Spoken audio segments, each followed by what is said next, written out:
YouTube ren sanam gate ko saute sanam nyali ko YouTube pada channel kon sanam ko sagun daram saute sagun seta tehina galmara tan setam do kan jaha do kukli dila akda tehna dinam din leka ge ten ho kukli dila akda rebon nyela kukli dila akda ko chalo tala kuk poilu kukli bon nyel lagi poilu kukli dona nyelok kana che le dai je Meghnad বধ কাব্যদ ওকয় অলাকাদা option অরে নায়ক দেয়া ঈশ্বরচন্দ্র বিদ্যাসাগর আরে তারাশঙ্কর বা মধুসূদন দত্ত ইরে নায়ক দে তারাশঙ্কর বন্দ্যোপাধ্যায় উরে বঙ্কিমচন্দ্র চট্টোপাধ্যায় নরেনা সহিলেনে সে শহীদলা দয়ুক কানা option number অরেনা Madhusudan Dutta মেন্দ Meghnad বধ কাব্যদয় অলাকাদা মধুসূদন দত্ত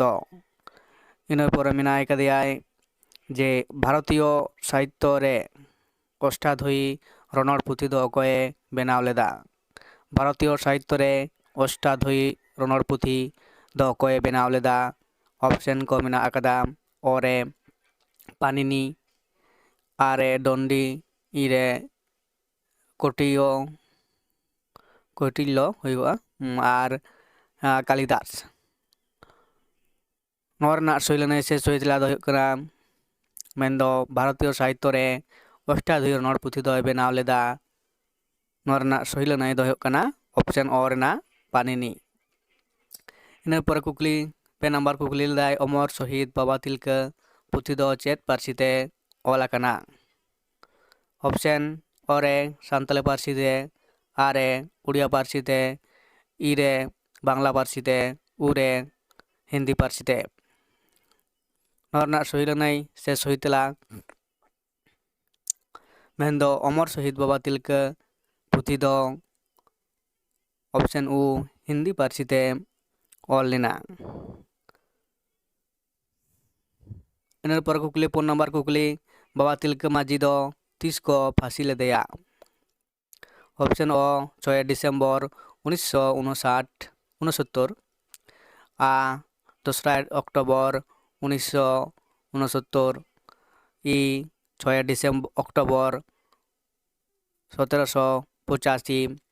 উ 30 June 1855 ᱱᱚᱣᱟ ᱨᱮᱱᱟᱜ ᱥᱚᱦᱤ ᱞᱟᱹᱱᱟᱹᱭ ᱥᱮ ᱥᱚᱦᱤ ᱛᱮᱞᱟ ᱫᱚ ᱦᱩᱭᱩᱜ ᱠᱟᱱᱟ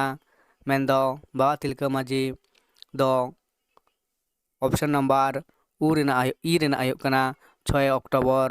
1785 খ্রিস্টাব্দ ᱨᱮᱠᱚ ᱯᱷᱟᱹᱥᱤ ᱞᱮᱫᱮᱭᱟ অপশন ই ᱨᱮᱱᱟᱜ ᱦᱩᱭᱩᱜ ᱠᱟᱱᱟ ᱥᱚᱦᱤ ᱞᱟᱹᱱᱟᱹᱭ ᱥᱮ ᱥᱚᱦᱤ ᱛᱮᱞᱟ ᱤᱱᱟᱹ ᱯᱚᱨ ᱠᱩᱠᱞᱤ ᱵᱚᱱ ᱧᱮᱞᱟ 9 ᱱᱟᱢᱵᱟᱨ ᱠᱩᱠᱞᱤ ᱜᱷᱟᱨᱚᱸᱡᱽ ᱨᱮᱫᱚ ᱫᱤᱠᱩ ᱨᱚᱲ ᱚᱲᱟᱜ ᱨᱮᱫᱚ ᱪᱷᱟᱹᱛᱤᱠ ᱮᱨᱟ ᱟᱨ ᱠᱟᱜᱚᱡᱽ ᱪᱷᱟᱯᱟ ᱰᱟᱜᱽᱨᱟ ᱜᱤᱨᱟᱹ ᱦᱟᱴ ᱯᱟᱛᱟ ᱨᱮ ᱫᱟᱫᱟ ᱥᱮᱬᱟ ᱥᱮᱬᱟ ᱯᱮ ᱵᱟᱠᱷᱟᱱ ᱱᱚᱣᱟ ᱥᱮᱨᱮᱧ ᱫᱚ ᱢᱮᱱᱟᱜ ᱟᱠᱟᱫᱟ ᱚᱠᱟ ᱜᱟᱭᱟᱱ ᱯᱩᱛᱷᱤ ᱨᱮ ᱚᱯᱥᱚᱱ ᱚ ᱢᱮᱱᱟᱜ ᱟᱠᱟᱫᱟ ᱠᱤᱨᱤᱧ ᱥᱤᱸᱫᱩᱨ ᱜᱟᱭᱟᱱ ᱨᱮ ᱚᱨᱮ ᱚᱱᱚᱬᱦᱮ ᱥᱮᱨᱮᱧ ᱵᱤᱱᱰᱟᱹ ᱨᱮ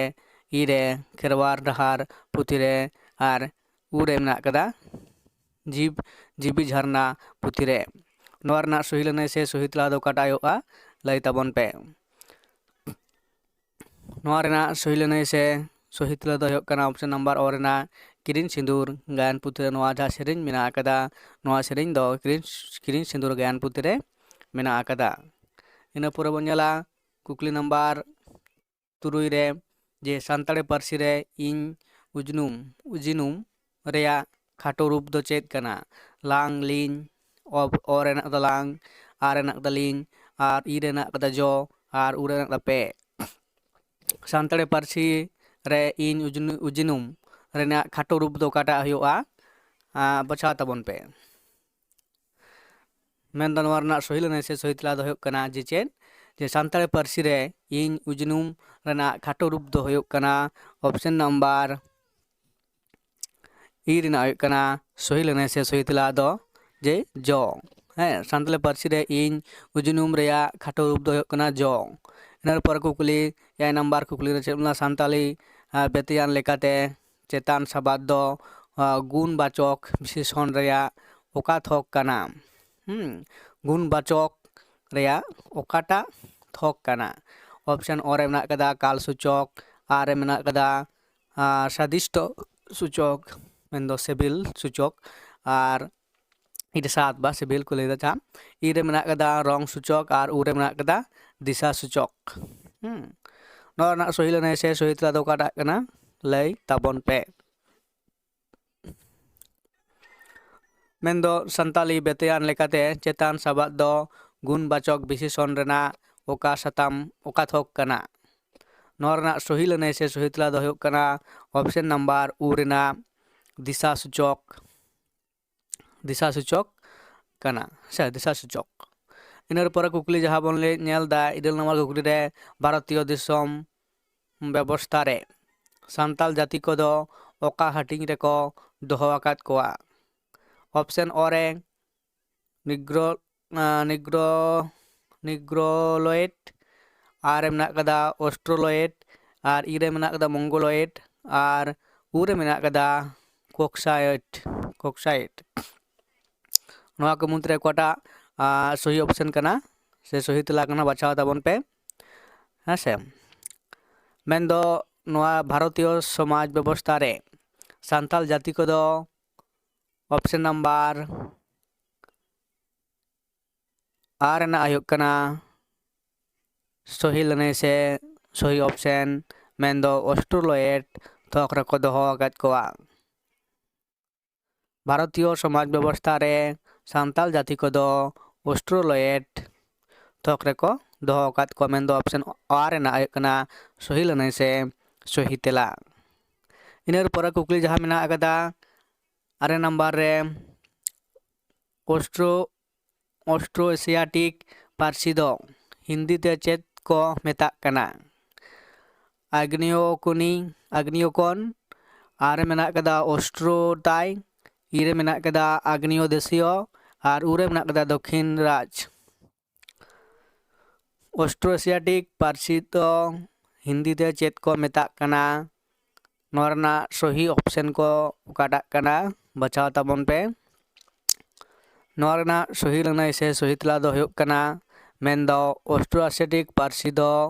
हिंदी ते ऑप्शन नंबर ई मेंदो आग्नेय देशीय को मेता कना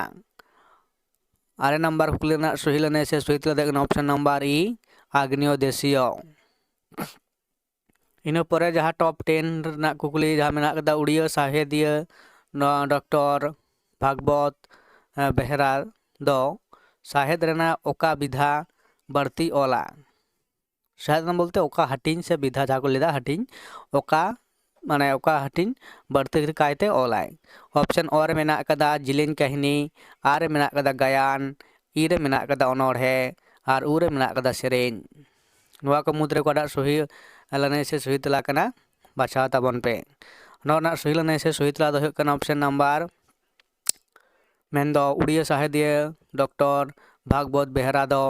साहेद रेना मेंदो सही ऑप्शन से सही लने दो ऑप्शन आर ना और ना जिलेन कहनी मेंदो गामाम बढ़ती कायते ओलाय ऑप्शन ओ हुयुक कना सही लने से सही तला ताले मेंदो उड़िया साहेदिया डॉक्टर भागवत बेहरा दो साहेब रेना जिलेन कहनी बढ़ती कायते ओला से चर्चावा नोआ ताहे कना तेहेना टॉप 10 कुकली तला आकड़ा मानका नोआ को नेल ताबन पे और आरो तायम दाराम रे WP टेट जापे डाउगी उनलाना वीडियो तायम दाराम रे अपलोडोआ उना हो नेल ताबन पे मानका नोंडा गिन मुचाद दा।